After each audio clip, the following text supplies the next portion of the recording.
ఓం శ్రీకృష్ణ పరబ్రహ్మణే నమః. అందరికీ నమస్తే అండి. ఈరోజు క్లాస్లో నేను మీకు భగవద్గీత 2వ అధ్యాయంలో 12వ శ్లోకాన్ని చెబుతాను. నత్వేవాహం జాతునాసం. కానీ దానికంటే ముందు మీ అందరికీ ఒక ముఖ్యమైన విషయాన్ని చెప్పాలి.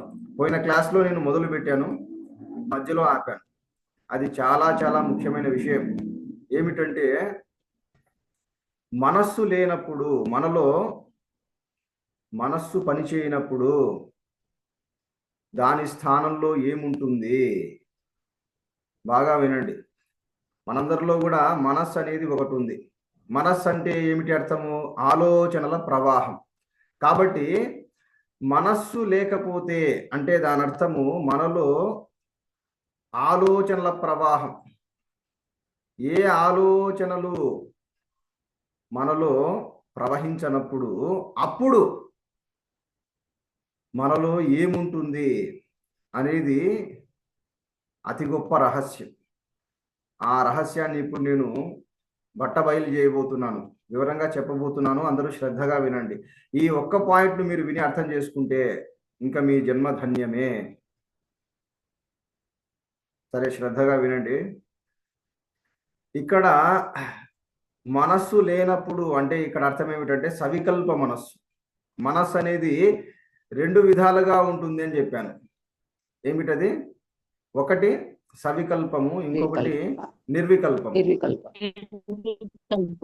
ఓకే, కాబట్టి చూడండి. కాబట్టి నేను చెప్పేది ఏంటంటే ఇక్కడ సవికల్ప మనస్సు లేనప్పుడు ఏముంటుంది అనే విషయం చెబుతున్నాం. సవికల్ప మనస్సు అంటే ఏమిటి? నామరూపాలకు సంబంధించిన మనస్సు లేదా నామరూపాలను గుర్తించేటటువంటి మనస్సు, అది సవికల్ప మనస్సు. మరి నిర్వికల్ప మనస్సు అంటే అర్థం ఏమిటి? అది కేవలము సాక్షిభూతంగా ఉండేటటువంటి మనస్సు. ఇంకా చెప్పాలంటే అది మనస్సుకు మనస్సు. నిర్వికల్ప మనస్సు అంటే అది మనస్సుకు మనస్సు లేదా మనస్సాక్షి. నిర్వికల్ప మనస్సే మనస్సాక్షి లేదా అదే అంతరాత్మ. గుర్తుపెట్టుకోండి. అయితే ఇక్కడ పాయింట్ ఏంటంటే సవికల్ప మనస్సు లేనప్పుడు ఏముంటుంది?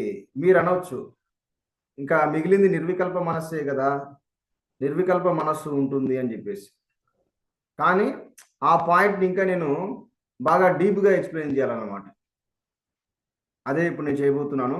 ఒక్క నిమిషం ఆగండి, నేను వ్యూ మోడ్ మార్చబోతున్నాను. ఒక్క నిమిషం.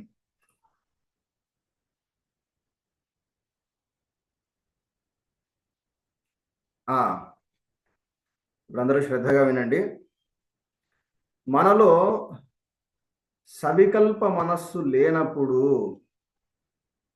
పూర్తిగా నశించిపోయినప్పుడు అప్పుడు మనకు ఆవర్తం అనేది ఉండదు.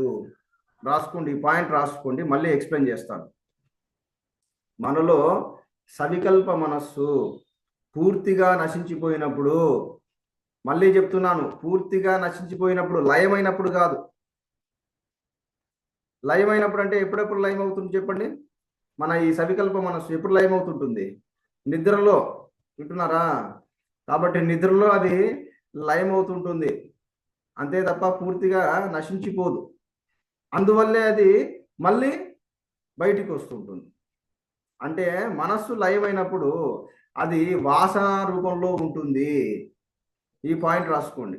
మనస్సు లయమైనప్పుడు అది వాసన రూపంలో ఉంటుంది. నేనేం చెప్తున్నాను? ఈ సవికల్ప మనస్సు పూర్తిగా నశించిపోయిన తర్వాత ఏముంటుంది అనే విషయాన్ని చెప్తున్నాను. ఏం చెప్పాను ఇందాక? ఆవర్తం అనేది ఉండదు. రాసుకుంటున్నారా లేదా చెప్పండి? రాస్తున్నాం స్వామి. చూడండి, ఇక్కడ ఆవర్తం అంటే అర్థం ఏమిటంటే మళ్ళీ మళ్ళీ తిరుగుతూ ఉండడం. రాసుకోండి. మళ్ళీ మళ్ళీ మళ్ళీ తిరుగుతూ ఉండడం అనేది ఉండదు. చూడండి, ఇది డీకోడ్ చేసిన తర్వాత తెలుస్తుంది ఎంత గొప్ప పాయింట్ అనేది. మనలో మనస్సు అనేది లేనప్పుడు, సవికల్ప మనస్సు అనేది లేనప్పుడు మనము ఒకదాని చుట్టూ మళ్ళీ మళ్ళీ తిరగడం అనేది ఉండదు. మీకు అర్థమయ్యేలా చెప్పాలంటే, మీకు ఏదైనా ఒక అందమైన రూపం కనిపించింది అనుకోండి, ఆ రూపాన్ని మళ్ళీ మళ్ళీ చూడాలని ఆ రూపం చుట్టూ మళ్ళీ మళ్ళీ తిరుగుతూ ఉండడం అనేది ఉండదు. అలాగే మీకు ఏదైనా మధురమైన పాట వినిపించింది అనుకోండి, ఆ పాటను మళ్ళీ మళ్ళీ వినాలి అని దాని చుట్టూ తిరుగుతూ ఉండడం అనేది ఉండదు.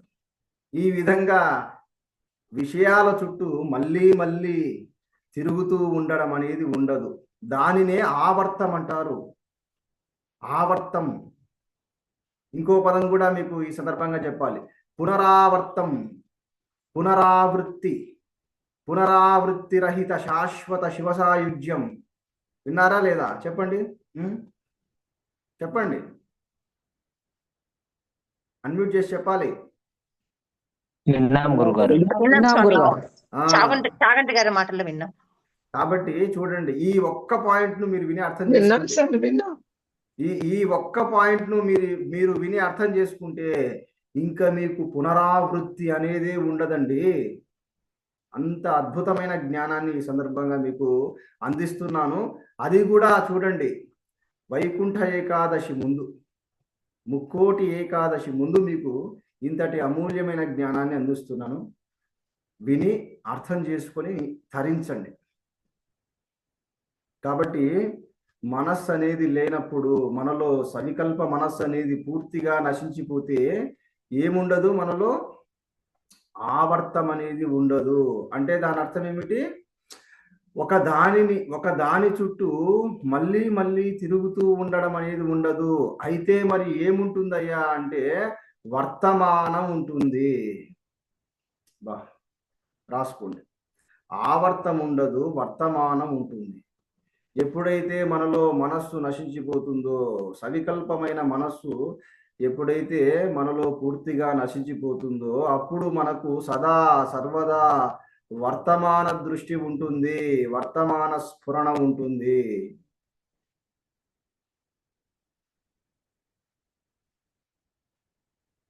ఇంకా విషయాలను తలుచుకుంటూ మళ్ళీ మళ్ళీ వాటి చుట్టూ వాటి స్మృతులలో తిరుగుతూ ఉండడం అనేది ఉండదు. నిజానికి జీవుణ్ణి బంధించేది ఇదే. ఏది? స్మృతుల చుట్టూ మీ మనస్సులో ఏర్పడిన ఆ జ్ఞాపకాల చుట్టూ మళ్ళీ మళ్ళీ తిరుగుతూ ఉండడం అనేది, దాన్నే ఆవర్తం అంటారు. అదే జీవుణ్ణి బంధిస్తూ ఉంది. ఆ ఆవర్తమే జీవుడికి పునరావృత్తిని కలిగిస్తుంది. అంటే మళ్ళీ జన్మలోకి లాగుతూ ఉంది. ఇంకొక శరీరంలోకి జీవుణ్ణి బలవంతంగా లాగుతూ ఉంది. మీకు ఇది అర్థం అవ్వాలంటే ఒక ఉదాహరణ చెప్తాను. మామూలు వాళ్ళ దృష్టి ఎలా ఉంటుందో, జ్ఞానుల దృష్టి ఎలా ఉంటుందో ఒక ఉదాహరణ ద్వారా చెబితే ఇప్పుడు నేను చెప్పే ఆ స్థితి మీకు అద్భుతంగా స్పష్టంగా అర్థమవుతుంది. నేను ఆల్రెడీ ఇది పాత వాళ్ళకు చెప్పాను. ఒకసారి బుద్ధుడు తన శిష్యులతో కలిసి అడవిలో నడుచుకుంటూ వెళ్తున్నాడు. అలా వెళుతూ ఉండగా మధ్యలో ఒక సెలయేరు అనేది అడ్డొచ్చింది. ఏది? సెలయేరు. అప్పుడు వారు అది దాటాలని చూస్తూ ఉండగా వారికి ఎదురుగా ఒక స్త్రీ వచ్చిందనమాట, ఒక అందమైన స్త్రీ. వింటున్నారా? ఆ స్త్రీ ఆ సెలయేరును దాటుతూ జారి పడింది, ఆ నీళ్ళల్లో పడింది. పడగానే మొత్తం తన బట్టలన్నీ కూడా తడిసిపోయాయి. ఎంతగా తడిసిపోయాయంటే తన లోపలి శరీర అవయవాలు కనిపిస్తూ ఉన్నాయి. అంతగా ఆ స్త్రీ తడిసిపోయి కింద పడ్డ ఆ స్త్రీ బుద్ధుని చూసి, ఓ మహానుభావ, నన్ను పైకి లేవదీయవా అని అందించింది. అప్పుడు బుద్ధుడు ఏం చేశాడు? తన రెండు చేతులతో, ఒక్క చేయి కాదు, తన రెండు చేతులతో ఆ స్త్రీని అమాంతం పైకెత్తి ఒడ్డున పెట్టాడు. ఒడ్డున పెట్టి ఇంకా అలా ముందుకు సాగిపోతూ ఉన్నాడు. తన శిష్యులు కూడా తన వెనకాల వస్తున్నారు. ఒక గంట సేపు గడిచిపోయింది. గంట సేపు గడిచిపోయిన తర్వాత ఆ శిష్యుల్లో ఒక శిష్యుడు బుద్ధుని అడుగుతున్నాడు ఇలాగా, భగవాన్, అసలు మనము సన్యాసులము కదా, మనము స్త్రీలను తాకకూడదు కదా, అలాంటిది మీరు ఆ స్త్రీని తాకి తప్పు చేశారు, మీరు ఆ స్త్రీ బంధంలో చిక్కుకున్నారు అని అంటే, అప్పుడు బుద్ధుడు ఏం చేశాడు చెప్పండి? చిరునవ్వు నవ్వాడు. చెప్పండి అయ్యా, పాత వాళ్ళు చెప్పండి, ఎందువల్ల చిరునవ్వు నవ్వాడు చెప్పాలి. మీరు ఇంకా మోస్తున్నారు అని అన్నాడు. అద్భుతం, అద్భుతం నాయన, ఇది జరిగిపోయి గంట సేపు అవుతుంది. ఇప్పుడు నా మనస్సులో ఆ స్త్రీ యొక్క రూపము గాని, ఆ స్త్రీ యొక్క స్పర్శ గాని నా మనస్సులో ఏ మాత్రము లేదు. కానీ మీ మనస్సులో ఇంకా ఆ స్త్రీ రూపము, ఆ స్పర్శ అలాగే ఉంది. కాబట్టి నిజంగా చిక్కుకున్నది ఎవరు? ఆ బంధంలో చిక్కుకున్నది ఎవరు ఆలోచించండి అని చెప్పగానే ఒక్కసారిగా సాష్టాంగ నమస్కారం చేశారు. బా, ఇదయ్యా, ఇది వర్తమానం, సదా సర్వదా వర్తమాన స్వభావత్వాత్. ఈశ్వర, ఈ స్థితిని తప్పకుండా ప్రసాదించు తండ్రి, ఈ జన్మను వృధా చేయకు. చూడండి,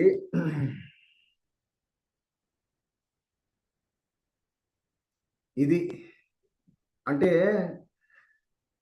ఏది చేస్తున్నా కూడా, ఏ పని చేస్తున్నా కూడా జ్ఞాని దృష్టి వర్తమానం మీదే ఉంటుంది. అక్కడ వర్తమానం అంటే ఏమిటంటే తన స్వరూపం. అంటే తన మనస్సు ఒక దాని చుట్టూ తిరగడం అనేది ఉండదు. ఒక జ్ఞాని యొక్క ఆయన స్ఫురణ ఎలా ఉంటుందంటే అది ప్రవహిస్తూ ఉంటుంది. ఒక ప్రవహిస్తున్న నీరు వలె, ఒక స్థిరంగా ఉండే ఒక పర్వతం వలె అలా ఉంటుంది అతడి స్ఫురణ. జ్ఞాని యొక్క స్ఫురణ ఏ మాత్రము చెలించదు. ఇది రాసుకోండి. బ్రహ్మజ్ఞాని లేదా ఆత్మజ్ఞాని యొక్క మనస్సు లేదా స్ఫురణ ఏ మాత్రము చెలించదు లేదా ఆవర్తము చెందదు.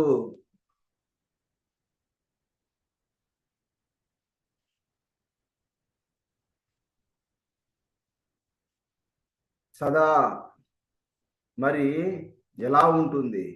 అది వర్తమానములో ప్రవహిస్తూ ఉంటుంది. అందుకనే ఆత్మజ్ఞానులు ఎక్కువ కాలం ఒక చోట ఉండరు. ఒకవేళ ఉండినా వారు దేనికి అంటుకోరు. చూడండి, అర్థమవుతుందా? ఈ రోజు నేను ఈ సందర్భంగా మనస్సు లేనప్పుడు, నిర్వికల్ప మనస్సు పూర్తిగా నశించిపోయినప్పుడు ఏముంటుంది అనే విషయాన్ని మీకు స్పష్టంగా కళ్ళకు కట్టినట్లు చెప్పాను. అయితే అంత గొప్ప స్థితి, అంత గొప్ప బ్రాహ్మీ స్థితి మనకు ఎప్పుడు సిద్ధిస్తుందో తెలుసా? చెప్పండి.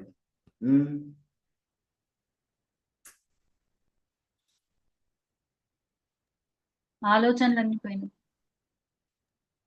మనము ఆత్మజ్ఞాని అయినప్పుడు వస్తుంది. వర్తమానంలో ఉన్నప్పుడు. కరెక్ట్, వర్తమానంలో ఉండాలి. కానీ మీరు వర్తమానంలో ఉండడానికి ఏవి అడ్డొస్తుంటాయి? రాసుకోండి, చెప్తున్నాను, రాసుకోండి. మనకు అంత గొప్ప బ్రాహ్మీ స్థితి సిద్ధించాలంటే మన దృష్టి సదా సర్వదా వర్తమానములోనే ప్రవహిస్తూ ఉండాలంటే మనలో వాసనలు క్షాళితం కావాలి. మనలో ఉండే, మన మనస్సులో ఉండే బలమైన బలమైన కోరికలు, నా ఇల్లు, నా భార్య, నా పిల్లలు, నా డబ్బు, వాటి మీద ఉండే బలమైన వ్యామోహం, అది పటాపంచలు కావాలి. ఇలా మన మనస్సులో ఎన్నో వస్తువులకు సంబంధించిన వాసనలు, ఎందరో వ్యక్తులకు సంబంధించిన బలమైన కోరికలు మన మనస్సులో చాలా ఉన్నాయి నాయన. అవి అవి భస్మము కావాలి. అవి భస్మమైనప్పుడే, అప్పుడే, తక్షణమే, మరుక్షణమే మనము కూడా అంత గొప్ప స్థితిలో, ఆ బ్రాహ్మీ స్థితిలో ఉండగలం. మరి మనలో ఆ వాసనలు ఉన్నంత కాలము ఆ స్థితిలో, వర్తమాన స్థితిలో లేదా బ్రాహ్మీ స్థితిలో కొన్ని క్షణాలు కూడా ఉండలేం. ఎందుకంటే మనలోని ఆ వాసనలే మనల్ని బలంగా పట్టి లాగుతూ ఉంటాయి. అయితే మరి ఎలా గురువు గారు, నాలో ఉండే వాసనలను ఎలా జయించాలి? ఎలా జయించాలి అంటే ఈ అమూల్యమైన గీతా జ్ఞానాన్ని, అందులో ఉండే తత్వాన్ని, మన స్వరూపాన్ని స్పష్టంగా తెలుసుకోవాలి. ఇలా గురువుల ద్వారా స్పష్టంగా తెలుసుకోవాలి. అయితే ఇది ఒక్క రోజులో అయ్యే పని కాదు, రాత్రికి రాత్రే సిద్ధించేది కాదు. ఇలా ఎంతో కాలం మీరు శ్రవణం చేస్తూ ఉండాలి, మననం చేస్తూ ఉండాలి. ఆ రెండిటికంటే ముఖ్యంగా సాధన చేయాలి. నిధిధ్యాసనలో ఉండాలి. అంటే ఇంకా ఆ స్థితి సదా సర్వదా ఆ స్థితిలో ఉంటూ ఉండాలి. కానీ మాకు పనులు ఉన్నాయి, మేము చేయలేము అని చెప్పకండి. మీరు ఆ స్థితిలో ఉంటూనే మీ పనులు చేసుకుంటూ ఉండొచ్చు. కాబట్టి శ్రవణము, మననము, నిధిధ్యాసనము అది ఎట్టి పరిస్థితుల్లో వదిలిపెట్టకండి. అవి మీరు ఆ శ్రవణ మనన నిధిధ్యాసనలు మీరు ఎంత శ్రద్ధగా చేస్తూ ఉంటారో, ఎంత తీవ్రంగా చేస్తూ ఉంటారో అంతగా మీలోని వాసనలు, మీకు మీ మోక్షానికి అడ్డుగా ఉండే వాసనలు, మీకు మీ మూల స్వరూపానికి, మీ ఆత్మస్వరూపానికి అడ్డుగా ఉండే వాసనలు అప్పుడే అవి భస్మమవుతాయి. ఎప్పుడు? ఎంతో తీవ్రంగా మీరు శ్రవణ మనన నిధిధ్యాసనలు చేస్తూ ఉన్నప్పుడు. చెప్పండి, ఇక మీదటైనా చేస్తారా, చేయరా? తప్పకుండా చేయండి. వాటి విషయంలో నిర్లక్ష్యము తగదు. ఇక నా క్లాసు ఉందంటే నేను మెసేజ్ పెడితే అది ఎప్పుడున్నా సరే తప్పకుండా అటెండ్ అవుతూ ఉండండి. నేను చెప్పిన విషయాలను బాగా వినండి. ఆ తర్వాత నా క్లాస్ అయిన తర్వాత మననం చేసుకోండి. అంటే మీకు మీరుగా విచారణ చేయండి. అవును కదా, గురువు గారు ఇలా చెప్పారు కదా అని మీరు గుడ్డిగా నమ్మకండి. నేను చెప్పిన దాన్ని ఇంకా కొద్దిగా లోతుగా విచారణ చేయండి. అది అలా చేస్తూ మీరు తర్వాత అలా చేయడం వల్ల ఏమవుతుందంటే మీ మనస్సు సమాధానాన్ని పొందుతుంది. ఎప్పుడైతే మీ మనస్సు సమాధానాన్ని పొందుతుందో అప్పుడు అది ఒక నిశ్చల స్థితిలో ఉండిపోతుంది. అది ఈ పాయింట్ రాసుకోండి. మనస్సు అనేది మనస్సు అనేది ఎప్పుడు నిశ్చలమవుతుంది? మనస్సు అనేది సమాధాన పడాలి. రాసుకోండి. మనస్సు అనేది సమాధాన పడినప్పుడే, సంతృప్తి చెందినప్పుడే మనస్సు అనేది నిశ్చలమవుతుంది. మరి కానంత వరకు అది చంచలంగానే ఉంటుంది. అది కాబట్టి తప్పకుండా ఇంకా ఆ సాధన చేయండి. శ్రవణ మనన నిధిధ్యాసనలు చేస్తూ ఉండండి. ఈరోజు నేను మీకు ఎంతో అమూల్యమైన జ్ఞానాన్ని అందించాను. వినండి. అందరికీ అర్థమైందా? నేను చెప్పిన పాయింట్ అర్థం కాలేదా? చెప్పండి. అర్థమైందండి. అర్థమైంది గురుగారు. కాబట్టి ఇక మీదట మీరు ఆవర్తమానాన్ని మానుకోండి. సదా వర్తమాన స్వభావులై తరించండి. ఇదొక్కటి రాసుకోండి. ఇదే మీ అందరికీ నేను ఇచ్చే సందేశం. ఇదే ఎప్పటికైనా నేను నా శిష్యులకు, నా వాళ్ళందరికీ ఇచ్చే చివరి సందేశం కూడా ఇదే. ఆవర్తమానాన్ని వదలండి. సదా వర్తమాన స్వభావులై తరించండి.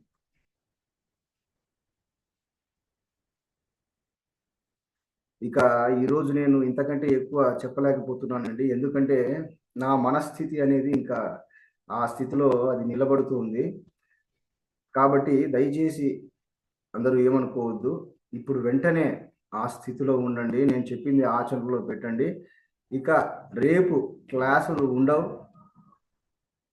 ఎల్లుండి క్లాసులు ఉండేది లేనిది రేపు నేను ఎల్లుండి మెసేజ్ చేస్తాను. ఎప్పుడు మీరందరూ కూడా ఎట్టి పరిస్థితుల్లో నా క్లాసులను మిస్ అవ్వకండి. ఎందుకంటే మీరే తెలుసుకుంటున్నారు ఈ క్లాసులు ఎంత అమూల్యమైనవో మీకే తెలుస్తుంది. కాబట్టి ఈ క్లాసులను మీరు మాత్రమే వినడం కాకుండా ఈ అమూల్యమైన జ్ఞానాన్ని మీ వాళ్ళకు కూడా అందించండి. అంటే నా ఈ క్లాసుల లింకులను మీ స్నేహితులకు, బంధువులకు కూడా అందించండి. తద్వారా వాళ్ళను కూడా తరింపజేయండి. సరేనండి. మళ్ళీ ఇక ఎల్లుండి క్లాస్లో కలుద్దాం. అప్పటి వరకు మీరందరూ కూడా సదా సర్వదా వర్తమాన స్వభావులై వర్ధిల్లండి. శుభం భూయాత్. గురుగారు ఓం శాంతి శాంతి. గురుగారు రేపు ముక్కోటి ఏకాదశి సందర్భంగా ఏదో చెప్తా అన్నారు కదా? లేదండి, ఇదే మొత్తం ఇదేనా? ఇదే సారం, ఇదే అసలు, ఇదే మీ అందరికీ నేను ఇచ్చే అసలైన ఉపదేశం, బ్రహ్మోపదేశం. కాబట్టి ఇంతకు మించిన ఉపదేశం లేదు. ఇది అర్థం చేసుకుని ఆచరించండి, ఆచరణలో పెట్టండి.